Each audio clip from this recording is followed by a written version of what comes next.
Hello বন্ধুরা, আজ বানাবো মিষ্টি দই। তো তার জন্য আমি 1 লিটারের মতো দুধ নিয়েছি। দুধটা একটু ফুটে আসলে 2টো এলাচ আর পরিমাণ মতো চিনি দিয়ে দুধটা আমি ফুটিয়ে ঘন করে নেব। তারপর কড়াইতে পরিমাণ মতো চিনি দিয়ে গ্যাসের ফ্লেমটা মিডিয়াম রেখে ক্যারামেলটা করে নেব। তারপর ক্যারামেলের মধ্যে অল্প অল্প দুধ দিয়ে মিশিয়ে নেবে।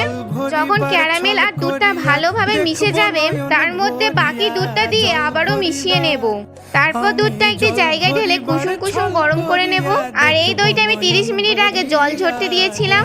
এই দইটা আমি ফাটিয়ে ক্রিমের মতো করে নিচ্ছি। তারপরে ওই কুসুম দুধটা দিয়ে মিশিয়ে আবার ওই দুধটার মধ্যে ঢেলে দিচ্ছি। তারপরে এই দুটি উপকরণ ভালোভাবে মিশিয়ে নেব।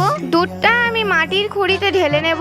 চাপা দিয়ে কোনো গরম জায়গায় 8 থেকে 9 ঘন্টা রেখে দেব। তারপর দইটা জমে গেলে 2-3 ঘন্টা ফ্রিজে সেট, আর 2-3 ঘন্টা পর একদম রেডি দোকানের মতো মিষ্টি দই।